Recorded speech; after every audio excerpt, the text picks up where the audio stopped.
Bonjour à tous. Donc du coup on se retrouve pour une nouvelle vidéo qui est en fait la suite de la vidéo sur la prévention au niveau des milieux festifs, au niveau de la musique et puis de la sexualité. Donc vous vous rappelez un petit peu cette vidéo. Là en fait je vais faire un petit peu la suite au niveau de la prévention. On se retrouve de suite après ça.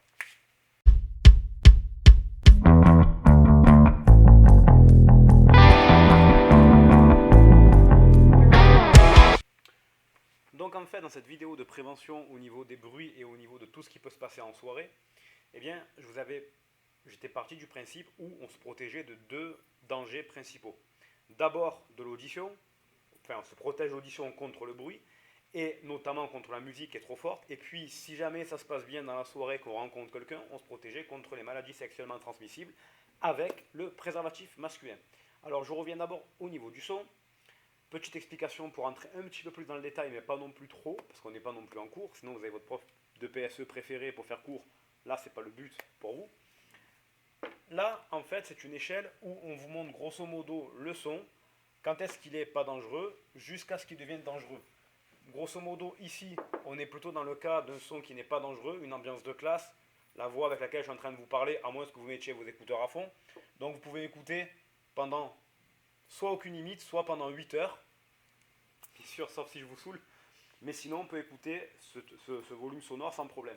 Par contre, et justement, c'est le problème en boîte de nuit, quand on arrive à ce volume-là, sachant qu'en boîte de nuit, la législation impose de ne pas dépasser 102 décibels, on est déjà dans un problème sonore, puisqu'on est déjà dans un seuil où si on écoute la musique sans protection auditive plus de 3 minutes 45, donc bien plus qu'une musique, on finit par s'abîmer les oreilles. En fait, là, ce que je dis, c'est pas qu'il ne faut pas écouter de la musique forte, c'est qu'on ne peut pas l'écouter forte sans protection auditive plus de 3 minutes 45. Si nous sommes dans un concert à ciel ouvert, il n'y a aucune limite au niveau du nombre de décibels, autrement dit la puissance ça peut être sans aucune limite, donc protégez-vous les oreilles, sachant que je vous mets une petite vidéo là en description et en vignette sur C'est pas sorcier qui vous montre qu'en fait dans les concerts maintenant, peu importe où est-ce qu'on se place dans la salle, enfin dans la salle, sur le stade ou en plein air, on entend exactement la même chose. Donc on a beau s'éloigner des enceintes, on peut quand même avoir mal aux oreilles. Et puis, du coup, le problème, c'est de se protéger parce qu'en boîte de nuit, dans un milieu fermé, on a quand même le droit de monter maximum à 102 décibels. On est déjà dans le orange. Donc déjà, il faut se protéger les oreilles. Déjà, il faut mettre des protections auditives. Ou alors, on écoute la musique que pendant 3 minutes 45 secondes. Voilà pour le son, pour la musique, pour les concerts. Et voilà pour la limite en concert. Donc pour se protéger, protection auditive. Même si effectivement c'est un peu moins agréable, mais je vous laisse la première vidéo pour vous expliquer comment on les met, combien ça nous coûte et pourquoi on les met et comment on les met. Le problème c'est que si on ne les met pas, on risque des soucis plus graves.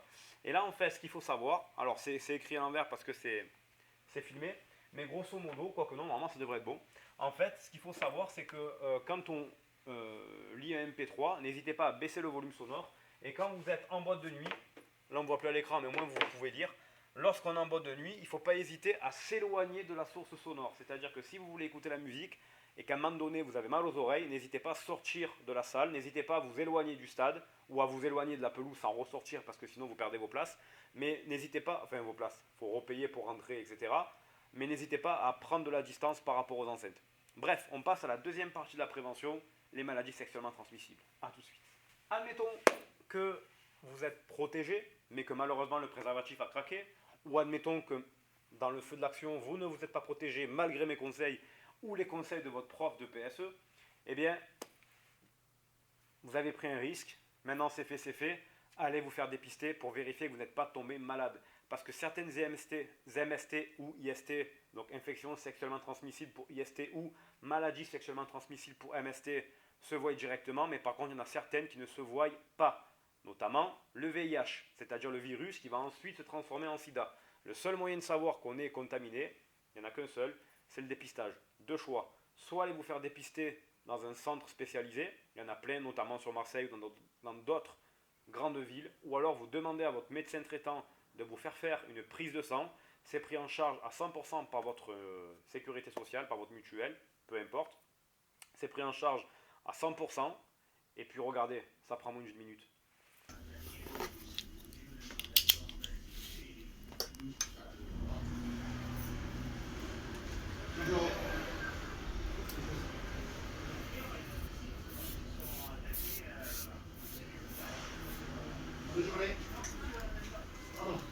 Ouais, donc du coup, je le recevrai par mail, comme ça, c'est fait, c'est tranquille. Mhm.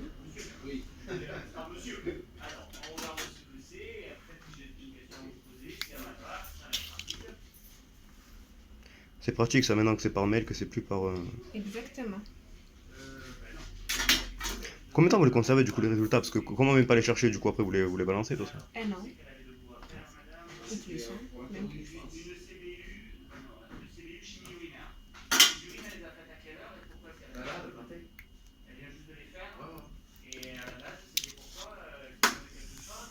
Et du coup, vous savez si vous êtes contaminé ou pas.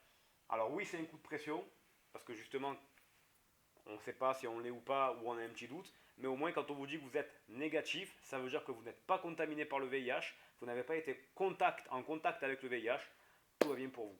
Donc n'hésitez pas, et à bientôt.